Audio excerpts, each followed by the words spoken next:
ఎన్టీఆర్ జిల్లా తిరువూరు పట్టణంలో అన్నా క్యాంటీన్ను ఆర్టీఓ కె మాధవి ఆకస్మికంగా తనిఖీ చేశారు. ఈ సందర్భంగా క్యాంటీన్లో భోజనం చేస్తున్న వారితో మాట్లాడి వారికి అందుతున్న సేవలపై అడిగి తెలుసుకున్నారు. ఈ తనిఖీలలో తహసీల్దార్ తిరువూరు మరియు మున్సిపల్ కమిషనర్ పాల్గొని భోజనాన్ని స్వయంగా రుచి చూసి ఆహార నాణ్యతను పరిశీలించారు. అదేవిధంగా ఎవరి ప్లేట్లను వారే తిన్న తర్వాత శుభ్రం చేయాలని క్యాంటీన్ సిబ్బంది తెలియజేయడం జరుగుతోందని నా దృష్టికి వచ్చిందని, అలా జరిగితే తగిన చర్యలు తీసుకుంటామని హెచ్చరించారు.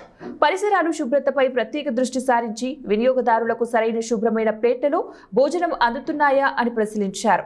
క్యాంటీన్ రికార్డులలో అసలు వినియోగదారుల మొబైల్ నంబర్లను నమోదు చేయకుండా సిబ్బంది మొబైల్ నంబర్లను నమోదు చేసిన అంశాన్ని గుర్తించి ఆగ్రహం వ్యక్తం చేసి వెంటనే సరిచేయాలని ఆదేశించారు.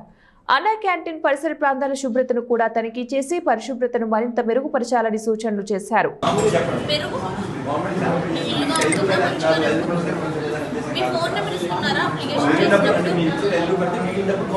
సరైన నెంబర్ ఇస్తున్నారా?